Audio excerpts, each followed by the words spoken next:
Hello everyone, my name is Manvi and I welcome you all to the third lecture of the Java programming series by College Wala. Last lecture में we downloaded JDK and IntelliJ IDEA and set up our system to run a Java program. I hope कि आप सबने JDK और IntelliJ IDEA अपने system में install कर लिया होगा। और आज के लेक्चर में हम कुछ बहुत ही इंपॉर्टेंट चीज़ें करने वाले हैं। We are going to take the first step towards Java programming. Last lecture में इंस्टॉल करते वक्त हमने एक हेलो वर्ल्ड प्रोग्राम रन किया था। आज के लेक्चर में हम उस एक हेलो वर्ल्ड प्रोग्राम को पूरी तरह से डिकोड करेंगे। उसमें हर एक वर्ड का क्या मतलब था, क्या उससे हो रहा था, समझेंगे। पहली चीज़ आज के लेक्चर में हम वो करेंगे।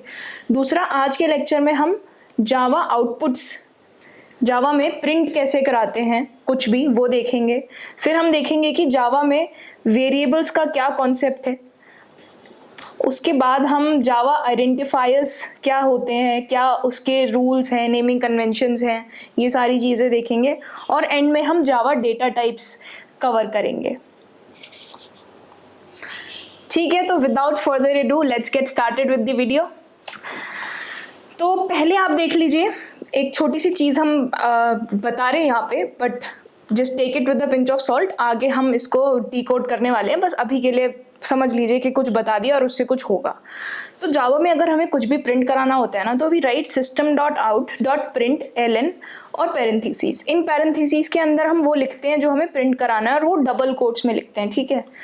या फिर हम लिखते हैं system.out.print again parenthesis and what ever is in the parenthesis should be in double quotes if it is a string, ठीक है। ऐसा नहीं है, इट्स नॉट अ रूल कि उसके अंदर डबल कोट्स ही होंगे। If it is a variable आप डायरेक्टली भी लिख सकते हैं। सो अगर हम कुछ रॉ स्ट्रिंग लिख रहे हैं वो डबल कोट्स में आएगी। अभी वेरिएबल क्या होता है वो आपको समझ आ जाएगा आगे, ठीक है।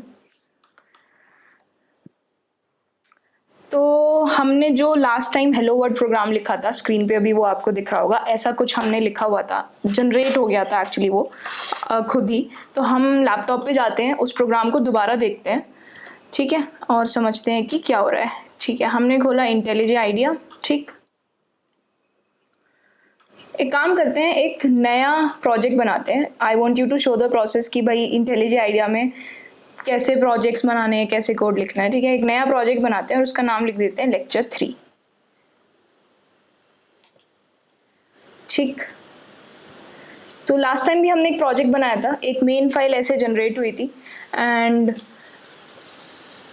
ये एक ऑटो जनरेटेड फाइल है, इंटेलिजे ने हमें बना के दी है। ये बेसिक फाइल है जो आपको दिख रही है सामने स्क्रीन पे। अब हम क्या करेंगे, आज हम इस फाइल को रन करेंगे। वो कैसे रन हो रही है ये देखेंगे, हर एक वर्ड का मतलब समझेंगे। अभी तो ऐसे सब पता नहीं क्या लग रहा है, कौन सी लैंग्वेज में क्या लिख दिया। तो पहले एक बार क्या करते हैं, पिछले वीडियो में भी हमने समझा था कि एक जावा प्रोग्राम कैसे काम करता है। एक बार हल्का सा रिविजन लेते हैं उसका, ठीक है। तो हमारे पास क्या होता है, इनिशियली हमारे पास एक .java फाइल है जो आपको लैपटॉप की स्क्रीन पे भी दिख रही है, ये main.java, ठीक है। और ये जो है सोर्स कोड है हमारा। अब सिस्टम तो ये लैंग्वेज समझता नहीं है, सिस्टम तो 0-1 समझता है, तो अल्टीमेटली इसको मशीन कोड में कन्वर्ट करना होता है जो रन होता है 0-1 में। वो कौन करता है, हमारे पास एक जावा का कंपाइलर है जिसका नाम होता है जावा सी, ठीक है। कंपाइल होके हमें क्या मिलता है, बाइट कोड मिलता है। और ये जो बाइट कोड होता है इसकी एक्सटेंशन होती है dot class, correct. Dot class, अब ये जो बाइट कोड है इसको दे दिया जाता है जेवीएम को। जेवीएम इस बाइट कोड को एग्जीक्यूट करके मशीन कोड में कन्वर्ट करता है और आपके प्रोग्राम को रन करता है, ठीक है। ये प्रोसेस होता है कि एक जावा प्रोग्राम के रन होने का, ठीक। तो अब हम ना ये करके देखने वाले हैं आज। तो हमने अभी, आप ना ये भूल जाइए इस प्रोग्राम में कुछ भी कैसे हो रहा है, बस अभी हम रन करके देख रहे हैं। तो लेक्चर 3 में मैं सोर्स में चलिए आ जाती हूँ। और पहले हमें क्या करना है, इस प्रोग्राम को कंपाइल करना है, करेक्ट। कैसे कंपाइल करेंगे, जावा सी हमारे पास कंपाइलर है, उसको हम अपना main.java फाइल दे देंगे, ठीक है। कंपाइल हो गई। अब कंपाइल होने के बाद ना एक बाइट कोड जनरेट हुआ है, स्क्रीन पे देखिए, ये main.class, हमने main.java से main.class जनरेट कर ली। कैसे, कंपाइलर ने की। अब इस मेन डॉट क्लास को अगर आप देखें तो यहाँ पे ऊपर लिखा हुआ है source code recreated from a dot class file by IntelliJ IDEA, और यहाँ पे एग्जैक्टली सेम कोड लिखा हुआ है लगभग जैसा कि मेन डॉट जावा में था। एक्चुअल में क्या हुआ, ये जो डॉट क्लास में है ये बाइट कोड था, और आपको ना एक्चुअली बाइट कोड नहीं दिख रहा है, इंटेलिजे आइडिया ने इस डॉट क्लास फाइल से सोर्स कोड को रिक्रिएट कर लिया है, इसलिए हमें जावा जैसा ही कुछ कुछ दिख रहा है, पर यहाँ पे ओरिजिनली बाइट कोड था जिसको इंटेलिजे आइडिया ने रिक्रिएट कर लिया है। बट इंटेंशन यहाँ पे ये थी कि आपको कंपाइल करने के बाद हमने जावा सी कंपाइलर से मेन डॉट जावा को कंपाइल किया और main dot class file generate हो गई। ठीक है, अब क्या करना है, ठीक है चलो जी बाइट कोड मिल गया, अब इसको मशीन कोड में ट्रांसलेट करके रन करना है। वो कौन करेगा, जावा। अब जावा को आप लोग सिर्फ क्लास का नाम पास करेंगे, यहाँ पे जो हमारी क्लास है उसका नाम है मेन। ठीक है, तो जावा और मेन, और जैसे हमने रन किया जो भी हमने यहाँ पे प्रिंट कर रखा था वो प्रिंट हो गया, हेलो वर्ल्ड। अब आप ना यहाँ पे कुछ भी प्रिंट कर सकते हैं, ज़रूरी नहीं है कि यहाँ पे सिर्फ हेलो वर्ल्ड भी लिखा जाए, आप कुछ भी लिख दें। आप रन करेंगे, अभी क्या हुआ देखिए, जावा मेन मैंने चलाया, आउटपुट चेंज नहीं हुआ। आउटपुट चेंज क्यों नहीं हुआ, क्योंकि हमने ना रिकम्पाइल नहीं किया, हमारे पास जो कंपाइल्ड वर्जन था उसमें हेलो वर्ल्ड लिखा था, तो हमें ना इसको रिकम्पाइल करना पड़ेगा। तो जावा सी और मेन डॉट जावा, अब रिकम्पाइल कर लिया, अब हम दोबारा से चलाएंगे तो देखिए हेलो वर्ल्ड फिजिक्स वाला लिखा आ गया। ठीक है, तो आपको प्रोसेस अब दिखा कि कैसे एक जावा प्रोग्राम पहले dot Java file dot class में कन्वर्ट हो रही है, and then you are running, you are translating into machine code and running it. ठीक है, ये हो गया हाई लेवल। अब ना असली कहानी पे आते हैं कि ये सब लिखा हुआ जो है ये क्या है, मतलब public, class, main, static, void, what are all these words, सारी चीज़ें डिकोड करेंगे वीडियो में, टेंशन लेने वाली कोई बात नहीं है। एक काम करते हैं, एक नई फाइल बनाते हैं। देखो आपने यहाँ पे न्यू पे क्लिक किया ना, यहाँ पे जावा क्लास ही लिखा है, इस वाले जावा क्लास को सेलेक्ट करना है, और लेट्स से पहला प्रोग्राम बनाते हैं हम हेलो वर्ल्ड। देखो अब क्या हुआ, इंटेलिजेंट ने ना इस फाइल हेलो वर्ल्ड फाइल बनाई और हमें ये क्लास बना के दे दी। अभी ये काम करते हैं, अभी ये पब्लिक हटा देते हैं, अभी देखेंगे कि ये पब्लिक क्या था, इससे क्या होता है, और सिर्फ क्लास हेलो वर्ल्ड हमारे पास लिखा हुआ है। अभी हम देखेंगे कि क्लास, अभी अच्छा एक काम करते हैं, पहले ये क्लास ही देख लेते हैं कि क्लास क्या होता है, क्लास हेलो वर्ल्ड जावा। अगर आपको पहला लेक्चर याद है तो मैंने आपको बताया था कि Java is an object oriented programming language which uses the concepts of classes and objects, और क्लास और ऑब्जेक्ट का एग्जाम्पल भी दिया था, कार, कुछ याद आ रहा है, कार, BMW, मर्सिडीज। ठीक है, तो एक बार हल्का सा रिवीजन करते हैं कि क्लास क्या होता है। एक्चुअल में क्लासेस ना आपको क्लासेस, ऑब्जेक्ट्स, ये सारी चीज़ें बहुत डिटेल में ऑब्जेक्ट ओरिएंटेड प्रोग्रामिंग के मॉड्यूल में मिलेंगी, तो अभी मैं आपको बहुत हल्का सा ओवरव्यू देने वाली हूँ। ठीक है, पहले एक चीज़, क्लासेस बताने से पहले भी एक चीज़ मैं लिखना चाहती हूँ यहाँ पे कि everything in Java is written in classes. ठीक है, हमें जो भी करना है इस क्लास के अंदर करना है, फाइल बनी उसमें ऑटोमेटिकली क्लास बन के आ गई, अब इस फाइल के अंदर जो करना है, इस क्लास के अंदर जो करना है कर लो, ऐसा है। क्लास क्या होता है, class is a user defined blueprint of attributes consisting of attributes and methods। ठीक है, तो रिमेंबर हमने पिछली क्लास में कार क्लास का एग्जांपल दिया था कि कार क्लास है और उस कार के ना कुछ एट्रीब्यूट्स थे, जैसे कंपनी नेम, कंपनी लिख देते हैं फिलहाल, कलर और प्राइस। ठीक है, ऐसा समझ लीजिए ये कार के कुछ एट्रीब्यूट्स हैं ही, कंपनी, कलर, प्राइस। और दूसरी चीज़ हमने क्लासेस में क्या हो सकती है, कार के अंदर और क्या हो सकता है, एक फंक्शन हो सकता है रन, है ना, एक फंक्शन या मेथड एक कार के अंदर, फंक्शनैलिटी बेसिकली कार की क्या हो सकती है, प्रोबेबली ओपन ट्रंक। एक और फंक्शनैलिटी क्या हो सकती है, ओपन विंडो। ठीक है, तो हमने क्लास समझ लिया कि एक यूजर डिफाइंड ब्लूप्रिंट जिसमें एट्रीब्यूट्स और मेथड्स होते हैं। For example a class car has attributes company, colour, price and has methods run, open trunk, open Windows, ऐसा। और मेथड्स को फंक्शंस भी कहते हैं। क्लास के अंदर जब लिख देते हैं तो ज़्यादातर it's usual, it's standard to से कॉल देम मेथड्स, ठीक है। ऑब्जेक्ट्स क्या चीज़ है? अब हमने देखा था, हम गेम बना रहे थे, इफ़ यू रिमेंबर, एक कार रेसिंग गेम, करेक्ट। तो हमें मान लो BMW कार बनानी है, तो BMW कार जो बनी, BMW कार बनी, ऑडी कार बनी, या फिर मर्सिडीज़ बनी, कोई भी कार बनी, ये सारे जो हैं इंस्टेंसेस हैं of the car class.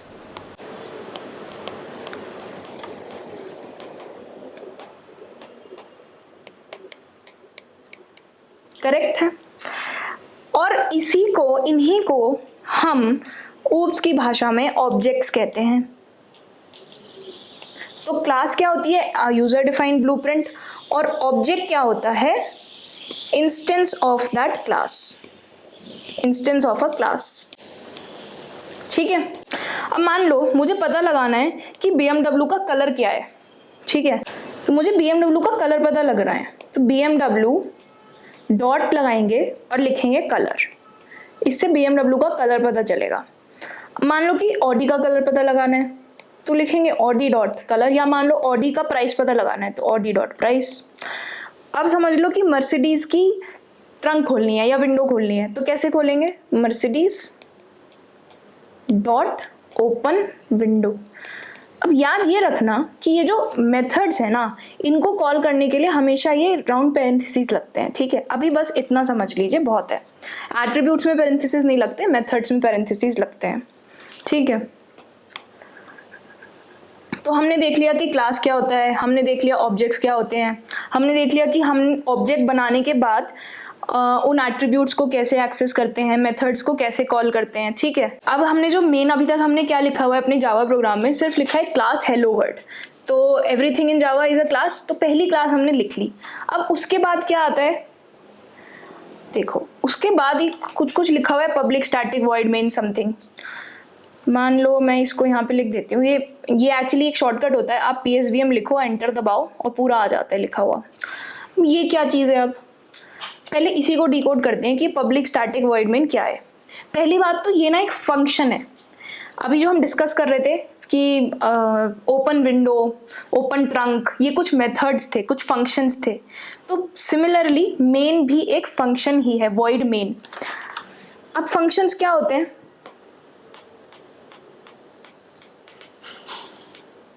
A block of code that can be called anywhere else in the program, ठीक है। For example, let's say you have a function called add two numbers, and it has, what are the two numbers that it should add? मान लीजिए int x और int y, ठीक है।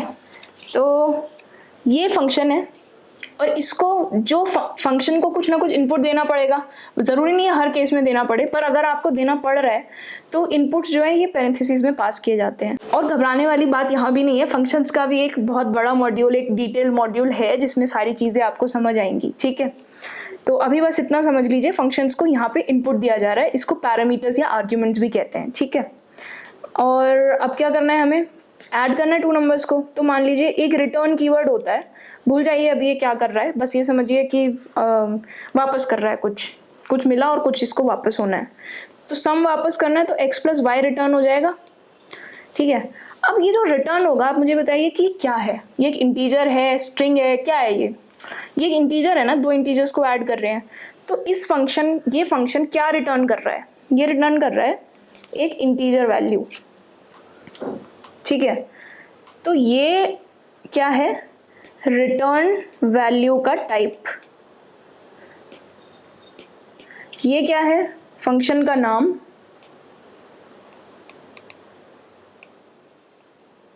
यहाँ पे क्या दिया गया है? ये दिए गए हैं फंक्शन को पैरामीटर्स,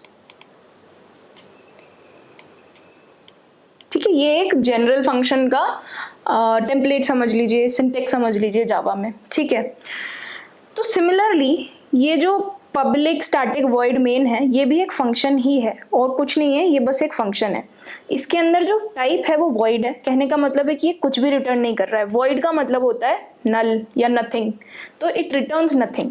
मेन फंक्शन का नाम है और ये जैसे मैंने बताया कुछ पैरामीटर्स हैं जो दिए गए हैं। अब धीरे धीरे देखते हैं कि ये सारी चीज़ें हैं क्या। चलो ये तो हमें समझ आ गया कि ये जो void है ये फंक्शन का रिटर्न टाइप है, ये फंक्शन का नाम है, और ये जो फंक्शन है ना इसका नाम मेन ही क्यों है? तो मेन फंक्शन ना जावा का एक ऐसा फंक्शन है, ऐसा समझिए जावा के प्रोग्राम की एंट्री पॉइंट मेन फंक्शन होती है। जब भी आप जावा का कोई प्रोग्राम रन करेंगे ना तो main is the entry point of that program. Java का प्रोग्राम मेन से चलना शुरू होता है और कुछ नहीं, सिर्फ मेन के अंदर जो भी है वो कॉल होता रहेगा, लेकिन जावा का प्रोग्राम मेन फंक्शन को रन करता है।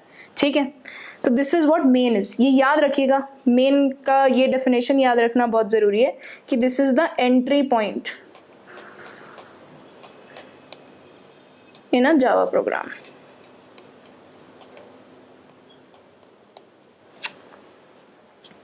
चलो ठीक है, अब ये पब्लिक क्या है, ये स्टैटिक क्या है, ये स्ट्रिंग आर्ग्स क्या है, एक एक करके देखते हैं। Public is an access modifier.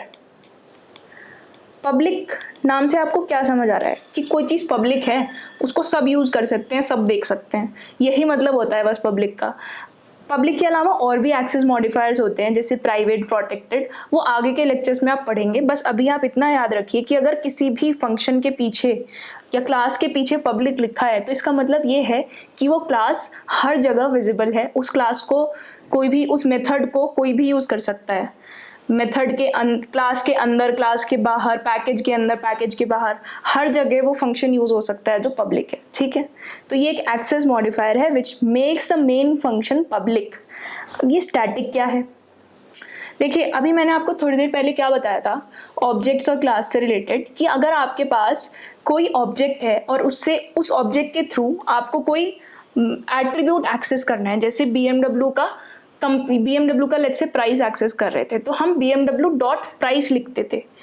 तो जो प्राइस है वो it was one of the attributes in the class car, correct, और उसको एक्सेस करने के लिए हमें एक ऑब्जेक्ट बनाना पड़ा था जिसका नाम था ऑडी या BMW व्हाटएवर। स्टैटिक कीवर्ड क्या होता है? स्टैटिक कीवर्ड क्या करता है? It allows us to call these methods और वेरिएबल्स व्हाटएवर, जिसके पीछे भी हमने स्टैटिक वर्ड लगा दिया, वो यहाँ पे हमने एक मेथड के पीछे लगा हुआ है, तो we can call this method without creating an object. ठीक है, allows to call this method without creating an object of the class. अभी मेन मेथड देखिए हेलो वर्ल्ड क्लास के अंदर है, तो हेलो वर्ल्ड क्लास का ऑब्जेक्ट बनाने की जरूरत नहीं है, आप डायरेक्टली मेन को भी कॉल कर सकते हैं विदाउट मेकिंग एन ऑब्जेक्ट, अगर आप मेन को कॉल करना चाहते हैं। ठीक है, तो ये होता है स्टैटिक कीवर्ड। आगे ये डिटेल में आएगा, डोंट वरी, अगर थोड़ा सा भी डाउट रह गया है तो बस अभी के लिए ये समझ लीजिए कि स्टैटिक फंक्शंस को कॉल करने के लिए ऑब्जेक्ट बनाने की जरूरत नहीं पड़ती है। void क्या है हमने देख लिया, रिटर्न टाइप है फंक्शन का। मेन क्या है? फंक्शन का नाम है, और इस फंक्शन का नाम ना मेन ही हो सकता है, इसका कोई और नाम नहीं होगा। ठीक है, जो ये पब्लिक स्टैटिक void मेन, क्योंकि जिस पॉइंट पे, जिस जगह से जावा प्रोग्राम एंट्री ले रहा है वो मेन फंक्शन है, अगर उसको मेन नहीं देखेगा ना उसको समझ नहीं आएगा कहाँ से शुरू करूँ। और ये स्ट्रिंग आर्ग्स क्या है? ये ना कमांड लाइन आर्ग्यूमेंट्स हैं, कुछ नहीं है, ये बस कमांड लाइन आर्ग्यूमेंट्स होते हैं डिफ़ॉल्ट। एक एग्जांपल के साथ में बता देती हूँ कि ये क्या होता है। ठीक है, अब देखो पहले कुछ यहाँ पे ना टाइप कर लेते हैं। अभी मैं आपको ये भी बहुत अच्छे से बताऊंगी कि सिस्टम डॉट आउट में हेलो जावा प्रिंट कर लेते हैं यहाँ पे। और एक और चीज़, अभी तक ना हर बार आपको ये जावा सी और जावा करने की ज़रूरत नहीं है। इंटेलिजे आइडिया में आप ये बटन क्लिक कर सकते हैं रन, और आपका प्रोग्राम कंपाइल और रन दोनों साथ में खुद हो जाएगा। देखिए हेलो जावा यहाँ खुद ही लिखा आ गया। पर अभी मैं आपको एक्चुअली आर्ग्यूमेंट्स का एक एग्जाम्पल देके बताने वाली हूँ, इसलिए हम इसको खुद से करेंगे। पहले इसको कंपाइल कर लेते हैं एक बार फिर से, क्योंकि हमने कुछ चेंजेस किए। ठीक है, जावा मेन, और हम ना दो आर्ग्यूमेंट्स पास करते हैं। और 2 क्यों पास कर रहे हैं ये भी मैं अभी आपको बताऊंगी। मान लीजिए 2 आर्ग्यूमेंट्स मैंने पास किए, हेलो वर्ल्ड डॉट जावा कंपाइल कर रखा है हमने अभी एक बार थोड़ा सा स्ट्रिंग आर्ग्स पे आते हैं और समझते हैं कि ये क्या है। ये जो आपको 2 ये दिख रहे हैं ना स्क्वायर ब्रैकेट्स, इसका मतलब होता है लिस्ट। आर्ग्यूमेंट्स, ये आर्ग्स एक वेरिएबल, ये नाम है बस, कुछ ये स्पेसिफिक नहीं है, इसका नाम कुछ और भी हो सकता है, but as a standard args लिखा जाता है, ठीक है। तो इसमें इसका क्या मतलब है कि स्ट्रिंग की ना एक लिस्ट है, जो आर्ग्स है it is a list. List मतलब मल्टीपल वैल्यूज, और किन की? स्ट्रिंग की। स्ट्रिंग क्या होता है अभी हम आगे देखेंगे डेटा टाइप्स में, बट अभी आप समझ लीजिए कि collection of characters is called string. तो लेट्स से 1 2 इस तरह का कुछ डेटा होगा। इसका साइज कुछ भी हो सकता है, सिर्फ इसमें एक वेरिएबल भी, एक स्ट्रिंग भी हो सकती है, 2 भी, 3 भी, कितनी भी स्ट्रिंग्स हो सकती हैं। तो आर्ग्स में इस तरह का कुछ आपको मिलेगा, ठीक है। अब हम क्या करेंगे, और एक्सेस मान लो आपको 1 एक्सेस करना है, तो ये 0th इंडेक्स पे पड़ा हुआ है। जावा में जो डिफ़ॉल्ट इंडेक्सिंग होती है लिस्ट की वो 0 से शुरू होती है। जो पहले एलिमेंट को हम कहते हैं 0th इंडेक्स, दूसरे एलिमेंट को हम कहते हैं फर्स्ट इंडेक्स। तो ये 0 है, ये 1 है। अगर हमें 1 यहाँ से कैच करना है तो हम इसको लिखेंगे आर्ग्स ऑफ 0। इस चीज़ को ना बहुत सीरियसली मत लीजिए, ये आगे एरेज आएंगे, सब आएगा, सब कुछ समझ आएगा। तो अगर नहीं भी समझ आ रहा है ना, कोई दिक्कत नहीं है, कुछ याद रखने की ज़रूरत नहीं है, बस इतना समझ लीजिए कि ये कमांड लाइन आर्ग्यूमेंट्स हैं, और एक छोटा सा डेमो मैं आपको दिखा रही हूँ इनको एक्सेस करने का, कुछ भी नहीं। और तो हेलो वर्ल्ड जावा प्रिंट कर लिया, और आर्ग्स अभी हमने डिस्कस किया कि मुझे पहला अगर रीड करना है तो आर्ग्स ऑफ 0 में यहाँ लिखूंगी, और कैसे देने हैं वो आर्ग्यूमेंट वो यहाँ से पता चलेगा। यहाँ पे लिखा मैंने क्लास का नाम, और मान लो 1 2 2 आर्ग्यूमेंट्स मैंने दे दिए। अभी हमने कंपाइल नहीं किया था तो कंपाइल फिर से करना पड़ेगा। तो देखो पहला आर्ग्यूमेंट प्रिंट हो गया यहाँ पे 1, ठीक है। अभी हमने system.out.println और system.out.print देखा था हमने थोड़ी देर पहले। अब इन दोनों का एक बार ना डिफरेंस भी अच्छे से समझ लेते हैं। ln का मतलब होता है न्यू लाइन। कहने का मतलब है कि अगर आपने ln लगा दिया है ना, तो जो भी ln के अंदर प्रिंट हुआ है उसके बाद अगली जो भी लाइन है वो नई लाइन में प्रिंट होगी। इनफैक्ट ln खुद से प्रिंट करने के बाद एक नई लाइन में डाल देता है, ठीक है, कंट्रोल को। तो फॉर एग्जाम्पल इस पर्टिकुलर प्रोग्राम को अगर मैं रन करूंगी अब, तो हेलो और जावा 1 ना सेम लाइन में आ गए। रीज़न बीइंग हमने प्रिंट ln नहीं लगाया था हेलो जावा पे, सिर्फ प्रिंट लगाया था, ठीक है। तो प्रिंट ln और प्रिंट का डिफरेंस आई होप आपको समझ आ गया होगा यहाँ से। अब ना डिटेल में थोड़ा समझते हैं कि ये system.out.print क्या है, राइट, और ये कैसे प्रिंट कर दे रहा है। तो सिस्टम क्या है? सिस्टम कुछ नहीं है, system is just a class which is available by default. Control press कीजिए और इस पर क्लिक कीजिए तो आप system.java के इम्प्लीमेंटेशन पे पहुंच जाएंगे, जो एक्चुअल में जावा में इसकी क्या इम्प्लीमेंटेशन है उस पर। आपको इसमें जाने की कोई ज़रूरत नहीं है, इसको पढ़ने की कोई ज़रूरत नहीं है, मैं सिर्फ दिखा रही हूँ आपको ये कि सिस्टम नाम की एक क्लास है, और इसके ऊपर ये लिखा हुआ भी है कि सिस्टम क्लास है क्या। तो system class contains several useful class fields and methods. Basically, it provides these streams for standard input, output and error. So now let's decode this line system.out.print या println, ठीक है। तो सिस्टम क्या है? पहली बात तो सिस्टम एक्चुअल में कुछ नहीं है, बस एक क्लास है जो जावा की हर फाइल में अवेलेबल होती है फॉर यूज। देखो पब्लिक, यहाँ पे पब्लिक कीवर्ड लगा हुआ है, तभी मतलब इट वाज विजिबल। स्टार्टिंग में हम एक्सेस मॉडिफायर्स की बात कर रहे थे, इसलिए हम इसको यहाँ पे डायरेक्टली यूज कर पाए। तो सिस्टम क्लास है बस एक। What does this class do? It provides a standard input, output and error streams, ठीक है। यहाँ पे लिखा हुआ है system class among the facilities provided by system class are standard input, output and error output streams, ठीक। तो बस ये क्लास है। सिमिलरली आउट पे मैंने कंट्रोल प्रेस किया, क्लिक किया और आउट की इम्प्लीमेंटेशन पे पहुंच गए। आउट क्या है? आउट एक ऑब्जेक्ट है ऑफ प्रिंट स्ट्रीम क्लास। बस एक प्रिंट स्ट्रीम समझ लीजिए क्लास है, आउट उसका एक ऑब्जेक्ट है, ठीक। और ये व्हाट इट रिप्रेजेंट्स यहाँ पे भी लिखा हुआ है, it represents the standard output stream. कहने का मतलब ये है कि जो भी स्टैंडर्ड आउटपुट स्ट्रीम है, इस केस में क्या है हमारी स्टैंडर्ड आउटपुट स्ट्रीम, हमारा टर्मिनल, ठीक है। तो out represents the standard output stream. Print Elon क्या है, चाहते हैं यहाँ पे प्रिंट एलन, देखो एक फंक्शन है। अब ये फंक्शन और print Elon print stream class में एक मेथड है जिसको हम प्रिंट स्ट्रीम क्लास के ऑब्जेक्ट आउट के थ्रू एक्सेस कर रहे हैं, ठीक है। हमने देखा था ना कि ऑब्जेक्ट के थ्रू हम मेथड्स को एक्सेस कर सकते हैं, तो वही हो रहा है। Again no need to worry if थोड़ा ज़्यादा लग रहा है समझने के लिए, you will get it. System एक क्लास है, आउट एक ऑब्जेक्ट है, of object of what, object तो क्लास का ही होता है ना। तो there is a class called at, so there is a class called as print stream, उसका ऑब्जेक्ट है आउट। और प्रिंट एलन क्या है, it's a method in print stream class.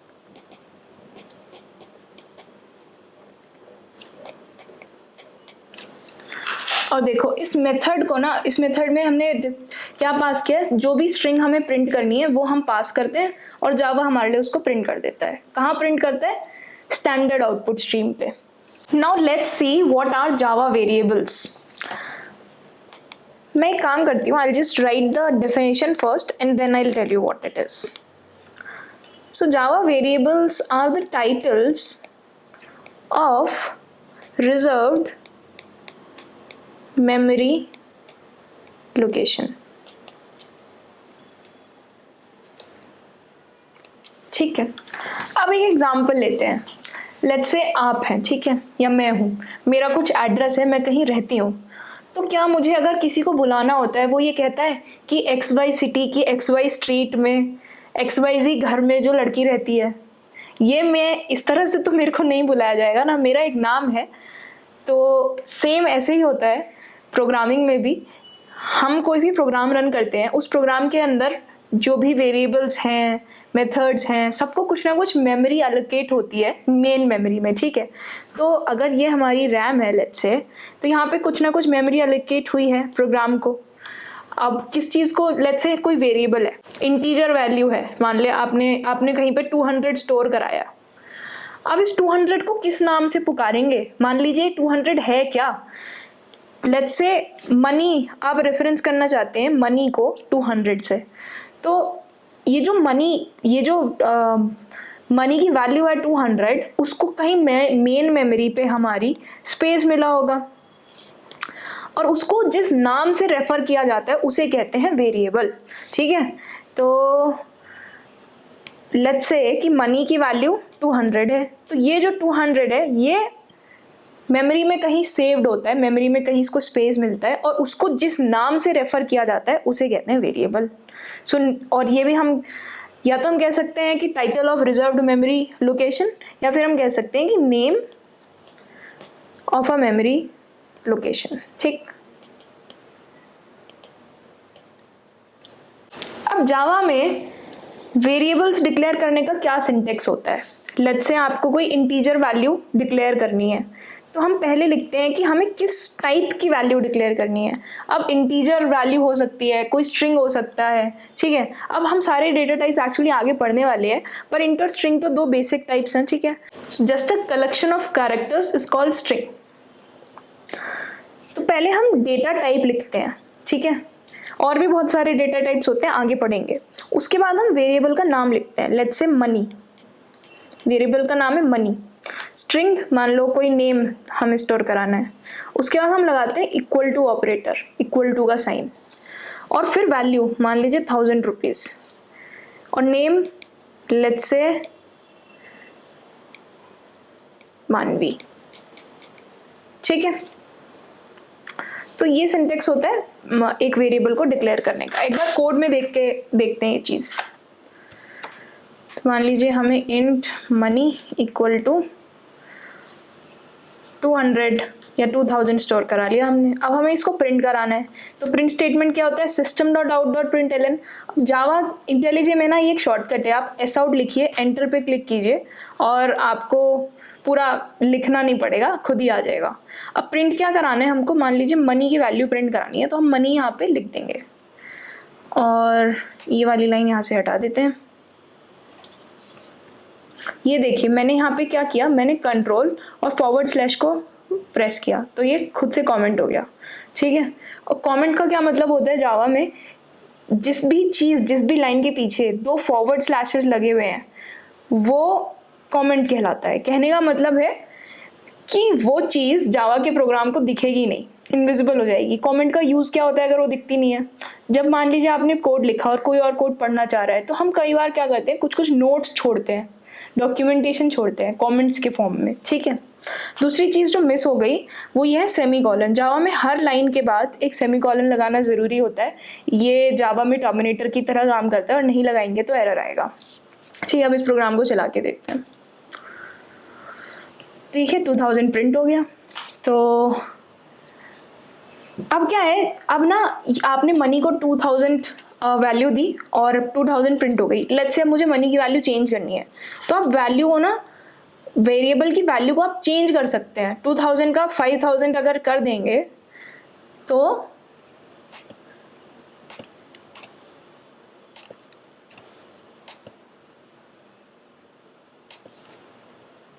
और उसके बाद प्रिंट करेंगे। अच्छा, दोनों ही प्रिंट करते हैं। पहले ना हमने बिना चेंज किए प्रिंट किया और अब हम चेंज करके प्रिंट कर रहे हैं, ठीक है। तो क्या आना चाहिए आउटपुट?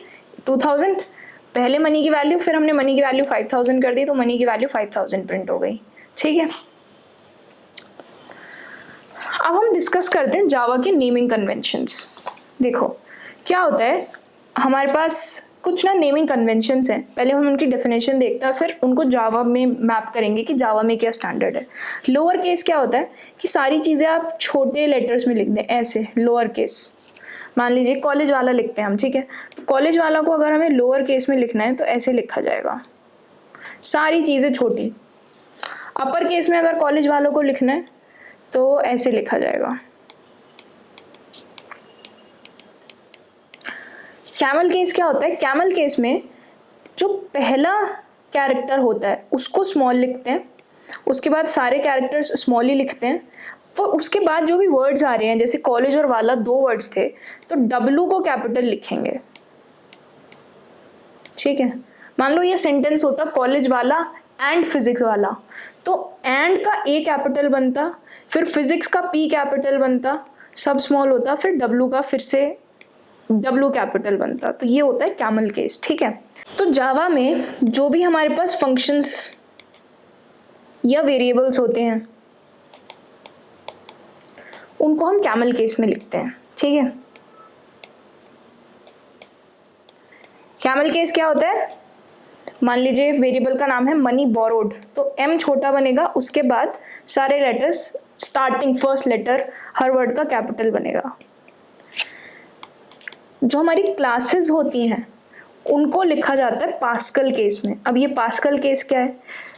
कैमल केस के अंदर जो पहला लेटर हमने स्मॉल लिखा ना, आप उसको भी कैपिटल कर दीजिए, वो पास्कल केस कहलाता है। तो अगर मुझे कॉलेज वाला को पास्कल केस में लिखना है तो C कैपिटल होगा, बाकी सब स्मॉल होगा और फिर W भी कैपिटल होगा।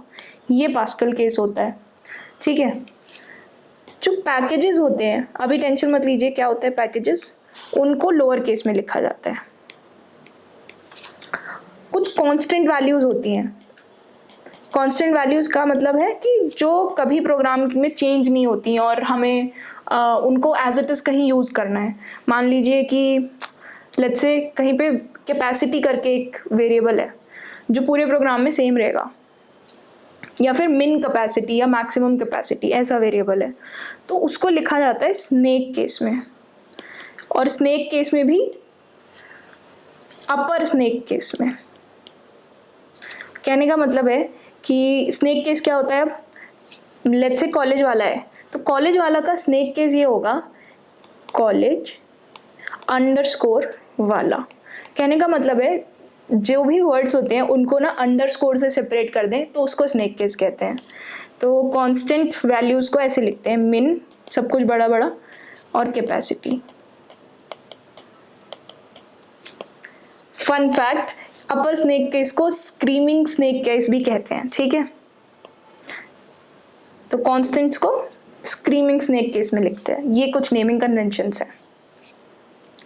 अब डिस्कस करते हैं few rules for naming variables in Java. Variable name should not begin with a number. तो मान लीजिए आपके पास कोई वेरिएबल है फर्स्ट नंबर, तो आप उसको ना ऐसे नहीं लिख सकते फर्स्ट नम, क्योंकि जो पहला कैरेक्टर है वो नंबर नहीं हो सकता, ये गलत है। आप इसको num_1 लिख सकते हैं, पर फर्स्ट जो कोई भी नंबर पहले कैरेक्टर पे नहीं आ सकता, पहले प्लेस पे नहीं आ सकता, पहला रूल। दूसरा rule, white space are not permitted. ठीक है, तो अगर मान लीजिए एक वेरिएबल है मनी बोरोड, तो ये वेरिएबल ऐसे नहीं लिखा जा सकता, स्पेस नहीं हो सकता दो चीज़ों के बीच में, ये स्पेस नहीं होगा यहाँ पे। इसको हम लिखेंगे कैसे, money B capital without space borrowed. Y B capital, क्योंकि हमने देखा था अभी कि वेरिएबल्स के लिए हम कैमल केस यूज़ करते हैं। ठीक है, मतलब अगर आप कैमल केस नहीं भी लगाएंगे तो भी एरर नहीं आएगा, पर अगर आप स्पेस ना लगाना एक एरर है, और पास्कल केस में ना लिखना बेस्ट प्रैक्टिस को तोड़ना है। तो अगर आप कैमल केस में नहीं लिखेंगे तो एरर नहीं आएगा, पर अगर आप स्पेस नहीं लगाएंगे तो एरर आएगा। थर्ड रूल इज, कोई भी जावा का keyword as a variable name use नहीं हो सकता। ठीक है, अब कीवर्ड्स क्या होते हैं, कीवर्ड्स होते हैं रिजर्व्ड वर्ड्स। जैसे हमने अभी तक क्या देखा, पब्लिक हमने एक रिजर्व्ड वर्ड देखा, स्टैटिक हमने एक रिजर्व्ड वर्ड देखा। तो किसी भी वेरिएबल का नाम ना पब्लिक नहीं हो सकता। आप ये नहीं लिख सकते int public equal to let's say 1000।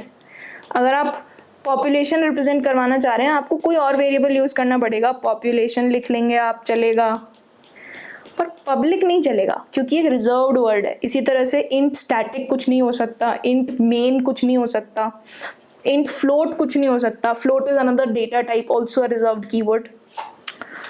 Rule number 4 is, it is preferred to use variable names with more than one word with all lowercase letters for the first word and capitalization of the first letter of each subsequent word.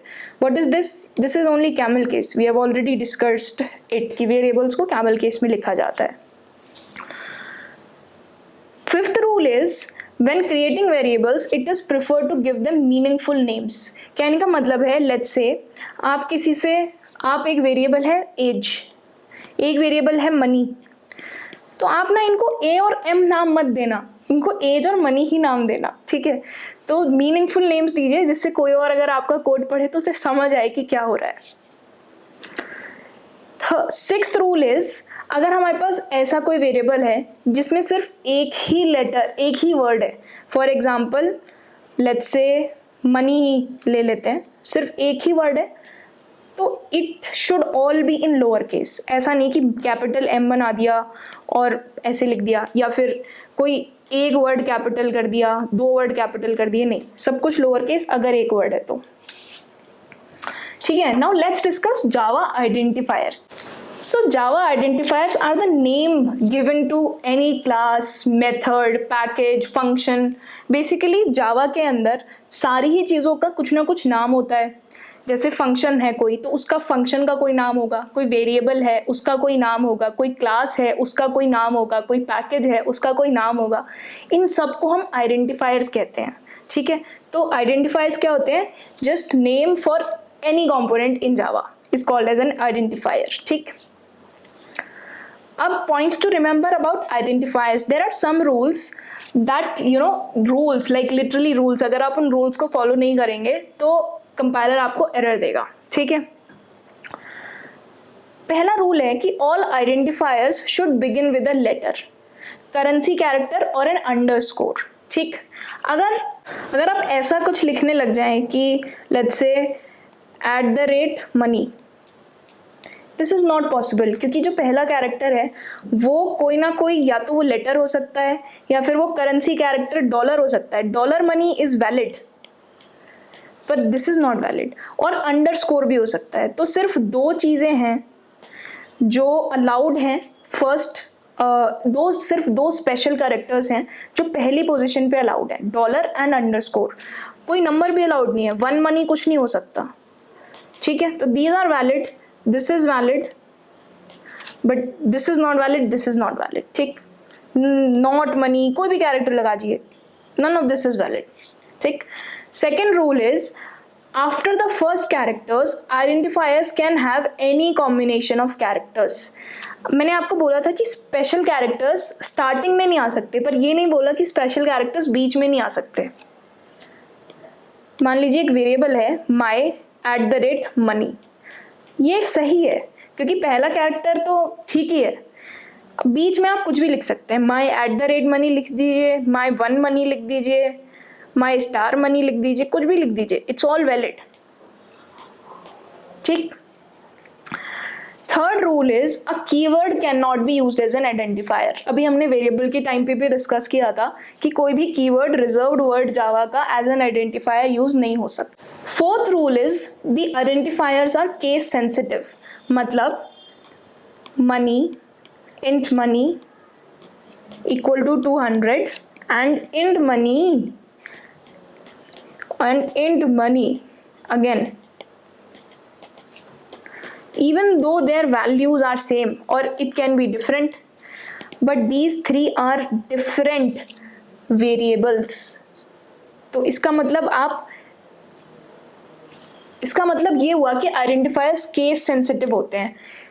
किसी भी character का capital होना या lower case में होना उसको affect करता है. ठीक. Rule 5 is white space is not permitted. Variables में भी डिस्कस किया था कि स्पेस नहीं आ सकते किसी भी आइडेंटिफायर के नेम में. वो चीज़ सिर्फ वेरिएबल नेम पे नहीं, किसी मेथड के नेम पे, क्लास के नेम पे, कहीं पे भी स्पेस आ ही नहीं सकता, कहीं भी नहीं आ सकता. अब some examples of legal and illegal identifiers. Let's say हम कुछ मेथड्स के नाम देखते हैं. जो हमने कार क्लास बनाई थी उसमें हमने एक ओपन ट्रंक मेथड देखा था ना. तो मान लो ओपन और हम स्पेस छोड़ दें ट्रंक, तो ये गलत है. ओपन और बिना स्पेस के लिखे ट्रंक, तो ये सही है. ठीक है. ऐसे ही अगर कोई वेरिएबल है जिसका नाम आप लिखना चाहते हैं @money, ये गलत है. आप इसका नाम money@ लिख सकते हैं, इसका नाम आप my@money लिख सकते हैं, ये सब ठीक है.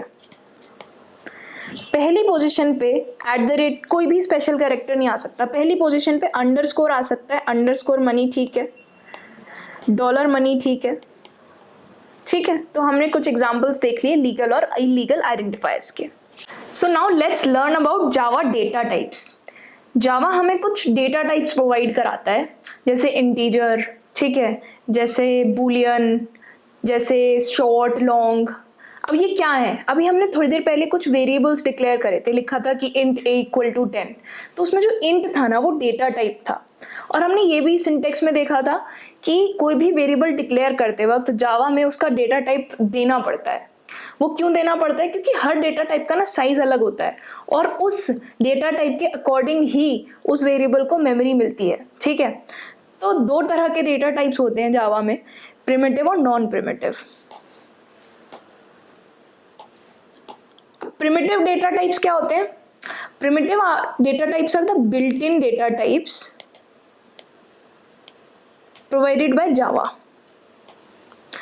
They hold single values and they cannot be divided into simpler data types.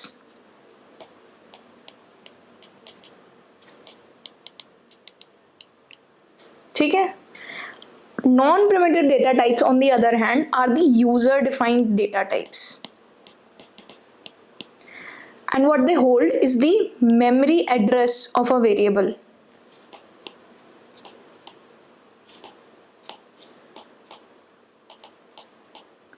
So primitive data types hold values of variables, but non-primitive data types hold memory address of a variable. And they are more complex structures. They can be divided, they can have multiple values inside them. Multiple values can be represented and stored in them. So the primitive data types consist of all these data types that you see in this on the screen: boolean, char, byte, short, int, long, float, double. All of them are primitive data types. So इसमें ना ये byte, short, int, long ये चारों integer ही होते हैं, but of varying sizes. Float, double, these are fractional values again of different sizes. अब हम detail में देखेंगे थोड़ा थोड़ा हर डेटा टाइप के बारे में. So boolean data type, what is boolean data type? True और फॉल्स वैल्यूज होती है ना, बस वही बूलियन डेटा टाइप होता है. और बूलियन डेटा टाइप को कैसे डिक्लेयर करते हैं कि boolean flag equal to false, और ये फॉल्स हो सकती है या फिर ट्रू हो सकती है, दो ही वैल्यूज पॉसिबल होती हैं और semicolon. So the only possible values in boolean data type is either true और false. Okay, now byte data type. Byte, as I said, is an integer only but with a different size. देखते हैं क्या size होता है. मान लीजिए आपको कोई बाइट डिक्लेयर करना है तो you will write byte and let's say b and let's say 60. ठीक है. अब जो बाइट डेटा टाइप होता है उसका साइज होता है 1 बाइट और 8 बिट्स, और इसकी रेंज होती है -128 to 127. अभी ये साइज और रेंज ना हम आगे इंटीजर वाली स्लाइड में डिस्कस करेंगे. अभी बस अभी देख लीजिए कि किसका साइज क्या होता है. इंटीजर वाली में आपको मैं समझाऊंगी कि बाइट क्या होता है, बिट्स क्या होता है, ये रेंज कैसे डिराइव हो रही है. Short data type again can be derived can be written like short S equal to let's say 100 और 1000. और शॉर्ट का साइज होता है 2 बाइट्स और 16 बिट्स. ठीक है. रेंज होती है शॉर्ट की -32768 to 32767. ये भी अभी पता चलेगा कि ये रेंज कैसे आई. अच्छा, int data type. Now int तो हम ऑलरेडी यूज भी कर चुके हैं, तो let's say int a equal to 1000. ये इसका डिक्लेरेशन हो गया. अब इंट वेरिएबल का साइज होता है 4 बाइट्स या फिर 32 बिट्स. अब ये बाइट और बिट्स क्या है और इंटीजर की रेंज हम डिराइव करेंगे. ठीक है, यहाँ आपको समझ आएगा कि क्या हो रहा है. सो जैसे वेट होता है, वेट की यूनिट होती है किलोग्राम, ग्राम्स, राइट. ऐसे ही डिजिटल इंफॉर्मेशन की यूनिट होती है बाइट्स या बिट्स. ठीक है, और भी हो सकता है किलो बाइट्स, मेगा बाइट, बहुत कुछ, बट अभी हम बाइट्स में डील कर रहे हैं. तो bytes is the unit of digital information. ठीक है, और एक बाइट के अंदर 8 बिट्स होती हैं, 8 बिट्स. और बिट क्या होता है?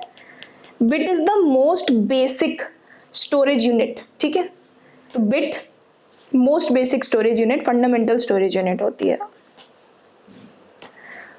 और ये जो बिट होती है ना, ये या तो सिर्फ 0 या फिर 1, दो ही वैल्यूज इसकी हो सकती हैं. ठीक है. अब हमने बोला कि ये जो इंटीजर है ना, ये 4 बाइट्स का होता है. कहने का मतलब है कि 32 बिट्स का होता है.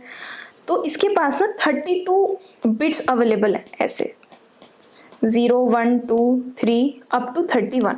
और हर किसी की वैल्यू या तो 0 हो सकती है या 1 हो सकती है, 0 हो सकती है या 1 हो सकती है, 1 0 यही होंगे. हर किसी के पास ना 2 ऑप्शंस हैं, 0 या 1. 2 ऑप्शन इसके पास है, 2 इसके पास है, 2 इसके पास है, 2 इसके पास है. अगर ऐसे देखा जाए तो टोटल ऑप्शंस कितने हैं? 2 into 2 into 2 into 2 up to how many times? 32 times. So total options जो हैं वो कितने हो गए? 2 की पावर 32. करेक्ट. अब जो इंटीजर की रेंज होती है ना, वो होती है -2 की power 31 to 2 to the power 31 -1. मतलब नेगेटिव नंबर्स हैं कुछ और कुछ पॉजिटिव नंबर्स हैं. कितने नेगेटिव नंबर्स हैं? 2 to the power 31 negative numbers हैं और 2 to the power 31 -1 positive numbers हैं. अब आप बोलोगे कि 32 बिट्स अवेलेबल थी, total possible combinations 2 to the power 32 थे, तो रेंज -2 रेंज जो है वो 2 की पावर 31 में क्यों है? देखो क्या होता है, जो पहली बिट होती है ना, 0th बिट, ये एक्चुअल में साइन रिप्रेजेंट करती है नेगेटिव और पॉजिटिव का. तो एक बिट तो हमारे पास यहीं कम हो गई, इसलिए 2 की पावर 31 वैल्यूज बचती है. अब नेगेटिव में हम कितनी वैल्यूज, ये तो 0 प्लस या माइनस, बेसिकली ये समझ लो कि ये प्लस या माइनस रिप्रेजेंट कर रहा है खाली. तो नेगेटिव हमारे पास कितने नंबर्स होंगे? 31 बिट्स बची, तो 2 की पावर 31 नेगेटिव नंबर्स हो सकते हैं. तो -2 की पावर 31 से लगा के कहाँ तक, अब पॉजिटिव नंबर्स कहाँ तक जाएंगे? पॉजिटिव नंबर्स जाएंगे 2 की पावर 31 -1 तक. क्यों? क्योंकि एक 0 भी तो है ना, 0 के होने के कारण एक वैल्यू कम हो जाती है. तो -2 की पावर 31 से 2 की पावर 31 -1 इंटीजर की रेंज होती है. इसी तरह से ये शॉर्ट की रेंज भी डिराइव हुई है माइनस, अगर आप इसको कैलकुलेट करेंगे तो this is actually -2 to the power 215 to 2 to the power 15 - 1. Similarly ये भी यही है, -2 to the power 7 to 2 to the power 7 - 1. ठीक है, तो समझ आ गया. ठीक है, अब लॉन्ग डेटा टाइप और बड़ा इंटीजर होता है इंटीजर ही है, तो लॉन्ग लेट्स से एल, और कोई बड़ी वैल्यू यहाँ पे लिखी जा सकती है, कुछ भी बड़ी वैल्यू. अब क्या इसकी रेंज क्या है, डिपेंड्स इसके साइज पे. तो इसका साइज होता है 8 बाइट्स या फिर 64 बिट्स, विच मीन्स इसकी रेंज कितनी होगी, 2 to the power 64 - 2 to the power 64 to 2 to the power 64 - 1. ठीक है, तो देखिए इंटीजर में आप सिर्फ 2 की पावर 31 तक मैक्सिमम लिख सकते थे, जबकि ये रेंज बहुत और अच्छी खासी रेंज बढ़ गई है लॉन्ग में. अब डबल डेटा टाइप और फ्लोट डेटा टाइप क्या होते हैं, देखिए.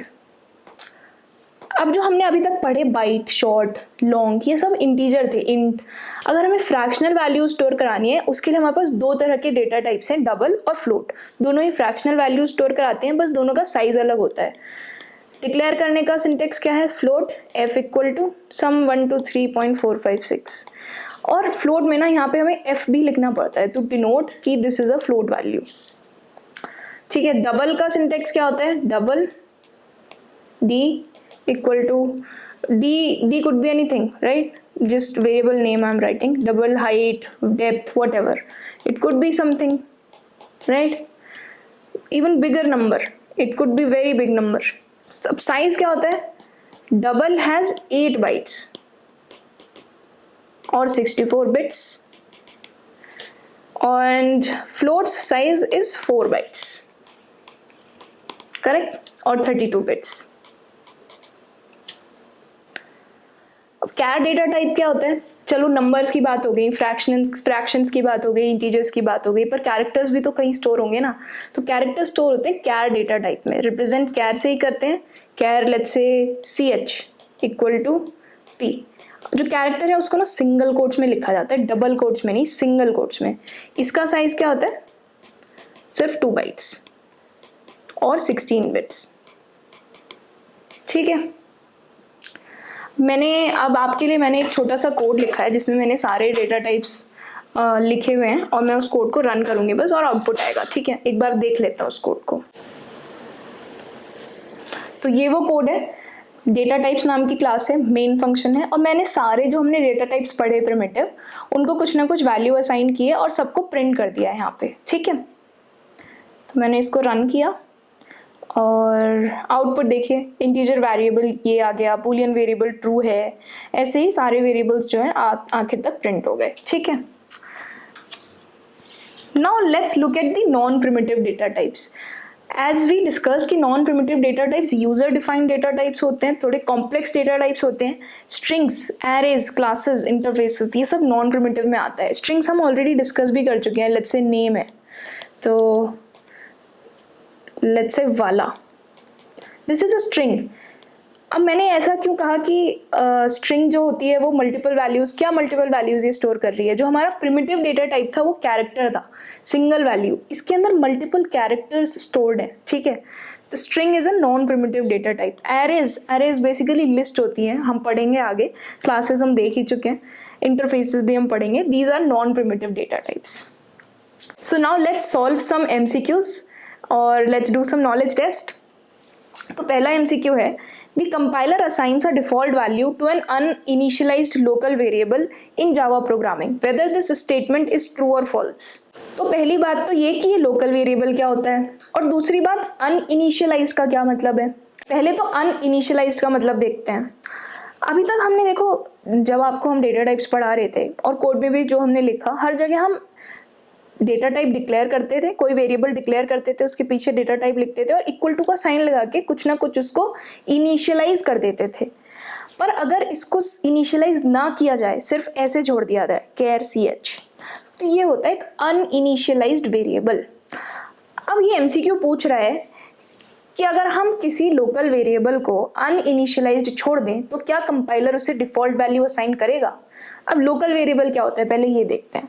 देखो जावा में कोई भी वेरिएबल जो किसी फंक्शन के स्कोप के अंदर आता है, किसी मेथड के अंदर आता है, उसे लोकल वेरिएबल कहते हैं। और अगर आप उस लोकल वेरिएबल को कोई वैल्यू असाइन नहीं करते हैं तो कंपाइलर उसे कोई डिफॉल्ट वैल्यू नहीं देता है। ये स्टेटमेंट इसलिए फॉल्स है। Compiler does not assign a default value to uninitialized local variables. ठीक है। So now let's look at the second MCQ. Which of the following data type can store the longest decimal number? Boolean क्या store करते हैं, true false, correct. तो decimal number तो Boolean, ये तो correct answer हो ही नहीं सकता। डबल क्या स्टोर करता है, डबल स्टोर करता है फ्रैक्शनल वैल्यूज, डेसिमल वैल्यूज, तो it is one of the possible answers. ठीक है। फ्लोट, फ्लोट भी फ्रैक्शनल वैल्यू स्टोर कर सकता है, तो ये भी आंसर हो सकता है। Long, long integer value store कर सकता है, तो ये नहीं हो सकता। अब डबल और फ्लोट में से क्या आंसर होगा, क्वेश्चन में पूछा लॉन्गेस्ट। अब किसका साइज बड़ा है, डबल का तो 8 बाइट्स होता है, फ्लोट का 4 बाइट्स होता है, तो double is the correct answer क्योंकि it can store the longest decimal number. Float can also store decimal number, but question में पूछा है बड़ा डेसिमल नंबर कौन स्टोर कर पाएगा, तो answer is double. Now third MCQ is which of the following cannot be stored in character data type। character data type हमने पढ़ा अभी, है ना। special symbols जैसे हैशटैग, !, मार्क्स, क्या ये सब कैरेक्टर डेटा टाइप्स में आ सकते हैं? हाँ जी आ सकते हैं। हम कैरेक्टर C इक्वल टू ये बना सकते हैं। सिमिलरली हम इसको भी एक कैरेक्टर डेटा टाइप में स्टोर करा सकते हैं। क्या हम लेटर को स्टोर करा सकते हैं? हाँ जी, character L equal to let's say Z या L इक्वल टू B, कुछ भी हो सकता है, लेटर स्टोर करा सकते हैं। क्या हम डिजिट को स्टोर करा सकते हैं? डिजिट, ये कह रहे हैं डिजिट, ये नहीं कह रहे कि कोई इंटीजर स्टोर कराओ। हम एक डिजिट को अगर सिंगल कोट्स में लिख दें, और डिजिट का मतलब है एक single digit, it does not mean a number, तो हम उसको बिल्कुल स्टोर करा सकते हैं कैरेक्टर्स डेटा टाइप में। पर क्या हम स्ट्रिंग को करा सकते हैं? स्ट्रिंग का क्या मतलब होता है, कलेक्शन ऑफ कैरेक्टर्स, यानी कि college, coding, these all are strings and they are collection of characters, so they cannot be stored in a character data type, इसलिए the answer is string here। ठीक है। तो आज की वीडियो में हमने कवर किया कि एक बेसिक जावा प्रोग्राम कैसा दिखता है, हम जावा में आउटपुट कैसे देते हैं, जावा में वेरिएबल्स क्या होते हैं, जावा में आइडेंटिफायर्स क्या होते हैं, और वेरिएबल्स और आइडेंटिफायर्स के क्या रूल्स हैं, क्या बेस्ट प्रैक्टिसेस हैं, ये भी हमने देखा। फिर एंड में हमने देखा कि क्या क्या डेटा टाइप्स जावा में है, प्रिमिटिव कौन कौन से हैं, नॉन प्रिमिटिव कौन कौन से हैं। ठीक है, तो आज के वीडियो को यहीं ख़त्म करते हैं। और मैं समझ सकती हूँ कि आज के वीडियो में कंटेंट हो सकता है आपको ऐसा लगे कि बहुत ज़्यादा हो गया समझ, शायद कुछ चीज़ें समझ नहीं आई। टेंशन लेने वाली कोई बात नहीं है, जब हम प्रोग्रामिंग शुरू करते हैं तो शुरुआत में ऐसा ही लगता है। बस अभी आपको यहाँ क्या करना है, कोशिश करनी नहीं छोड़नी है। अगर कोई चीज़ समझ नहीं आई है तो उस पार्ट ऑफ वीडियो को दोबारा देखो, पक्का समझ आएगा। और अगर समझ नहीं भी आता ना तो कोई दिक्कत नहीं है, आने वाले लेक्चर्स में आई प्रॉमिस यू सब समझ आएगा। और आगे वाली जर्नी बहुत इंटरेस्टिंग, बहुत एक्साइटिंग, बहुत फन होने वाली है। बस अभी गिव अप मत करना। तो मैं मिलती हूँ आपको अगले वीडियो में, तब तक के लिए लेक्चर्स देखते रहिए, लाइफ को एंजॉय कीजिए। All the best.